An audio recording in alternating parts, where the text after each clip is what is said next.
Bismillahirrahmanirrahim. Assalamualaikum warahmatullahi wabarakatuh. Halo semua, jumpa lagi pada video pembelajaran praktikum. Ini masuk ke modul 7 dan video ini merupakan video akhir dari modul ke-7 ya. Jadi setelah kita membahas terkait dengan lipatan dan juga bagaimana menyelesaikan suatu penampang begitu ya, based on teorinya saja. Nah, lalu pada bagian ini saya akan menjelaskan, sebenarnya bukan menjawab pertanyaan ya, tapi lebih ke arah memberikan arahan bagaimana cara pengerjaan soal-soal yang nantinya teman-teman akan kerjakan begitu ya. Mungkin soal-soal ini nanti disesuaikan ya dengan asisten yang masing-masing, apakah akan diberi sesuai dengan apa yang saya jelaskan ataupun ada pengurangan atau ada penyesuaian dan lain sebagainya. Oke baik, kita masuk ke soal latihan yang nomor 1. Jadi ini terkait dengan penentuan nama dari sebuah lipatan. Tentunya kita menggunakan klasifikasi Richcard yang ada deep dari sumbu lipatan ya. Jadi kita bisa lihat dari ini ya, kemiringannya seperti apa. Lalu yang kedua itu ada nilai eh, pelangnya, penujaman dari hing lainnya atau dari axial surface-nya, axial lainnya begitu ya. Lalu ada R yaitu pitch-nya. Nah, di mana di sini hanya ada dua data ya. Nah, baik deep-nya, pitch-nya, deep dan pitch atau deep dengan pelang begitu. Pada gambar ini, pitch disimbolkan dengan huruf P. Sorry, pada tabel ini, pitch disimbolkan dengan huruf P, dengan pitch itu disimbolkan huruf R atau reg nantinya. Silakan teman-teman tentukan dari 1 sampai 10 posisinya kira-kira di bentuk lipatan yang seperti apa ya. Nah, disesuaikan dengan ini saja ya, dengan klasifikasi yang ada di sampingnya begitu. Karena nanti akan juga kita menggunakan klasifikasi Fluty ya. Mungkin nanti teman-teman yang ke lapangan, untuk kuliah lapangan, nanti mungkin saya akan arahkan untuk menggunakan Fluty yang lebih simple tetapi lebih spesifik. Baik, yang kedua adalah kita menggambarkan isogon teman-teman semua. Gunakan intervalnya 20 saja sesuai dengan apa yang diberikan keterangan. Jadi mungkin teman-teman akan membuat sekitar ada 4 horizon ya. Misalkan 0, 20, 0, 20, atau gini aja. Ya, 0, 20, lalu ada 40, 60, dan 80. Mungkin ada 5 horizon saja begitu ya. Silakan teman-teman gunakan dan untuk lipatan yang ini sih teman-teman ya. Yang di tengah yang berwarna abu-abu ini silahkan nanti teman-teman di print atau sebagainya. Silahkan digambarkan seperti model seperti ini ya. Jadi nanti teman-teman tentukan apa namanya, yang satu alfanya berapa, v-nya berapa begitu, 2, 3, 4 dan seterusnya begitu ya teman-teman ya. Jadi silakan ditentukan, nanti dibuat tabel begitu. Dibuat tabel, saya contoh sedikit ya. Jadi seperti yang tadi di awal dijelaskan. Jadi nanti mungkin teman-teman bikin tabel, ada garis satu misalkan ya, ini nomor garis satu, terus nilai alfanya berapa, atau nilai v-nya berapa begitu kan ya. Misalkan alfanya 0, v-nya misalkan 5 gitu kan. Yang dua misalkan 20, terus ada v-nya 20 derajat misalkan ya. Lalu yang ketiga itu ada 40, v-nya itu 20 derajat juga, dan seterusnya begitu ya. Misalkan yang kelima ada 0 lagi gitu, dan sekian sekian sekian, jadi seterusnya. Jadi urutan 1, 2, 3 itu garisnya kan pasti ada mungkin 1, 2 gitu ya, 3, 4 gitu kan, dan seterusnya teman-teman ya. Silahkan nanti dibuat, dan nanti di akhir silahkan tentukan jenisnya, klasifikasinya apa, klasifikasi isogonnya apa dari 5 yang tadi. Nah tentunya nanti dituangkan dalam bentuk diagram.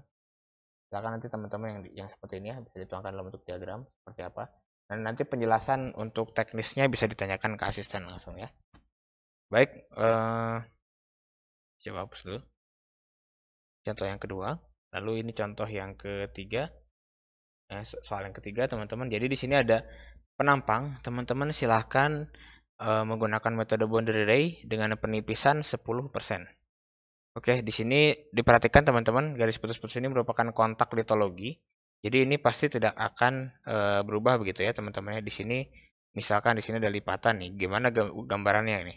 K sama K yang jelas harus sama gitu kan. K sama K itu harus tetap sama. Jadi gampangnya seperti ini. Gampangnya ini ya, apa namanya, key point-nya. Teman-teman ini kan batas litologi, ini kontak formasi. Dan ini juga K ya. Nah, mungkin mungkin bisa seperti ini.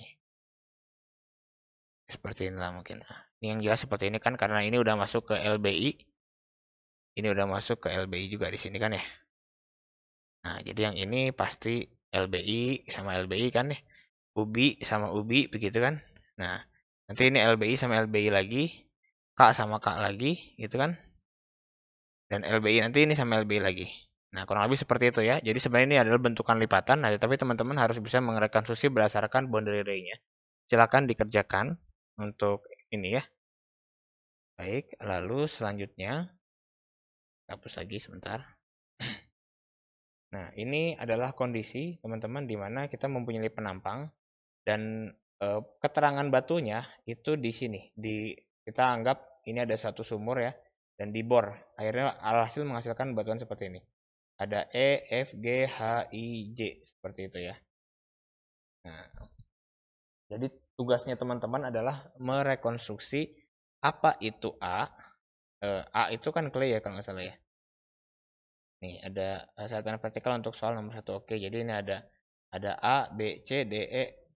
E-nya shell, begitu kan? F-nya sandstone, G-nya shell, H-nya itu sandstone, I-nya itu shell, dan J-nya itu gamping. Nah, teman-teman pokoknya bukan pokoknya ya. Jadi nanti ini akan terhubung dengan gambar salah satu gambar ya pokoknya ya teman-teman ya. Jadi ini E, ini mungkin bisa terhubung dengan E yang ini. Yang F ini bisa terhubung dengan F yang ini dengan F yang ini begitu ya teman-teman ya. Jadi nanti ini juga misalkan gini, ini E di sini kan ya. Nah, mungkin begini, ini F mungkin begini ya. Yang G juga mungkin begini gitu. Nah, begitu misalkan ya. Nah, teman-teman silakan nanti rekonstruksi saja. Nah, begitu. Siapa? Nah, gunakan metode ARC method tadi ya, baik Brooks maupun Higgins, teman-teman silakan gunakan salah satu. Dan juga menggunakan freehand. Jadi freehand itu adalah kita nanti sesuaikan aja bentukannya. Jadi kan mungkin busur itu nggak terlalu sempurna atau terlalu kaku ya. Nanti mungkin teman-teman bisa disesuaikan.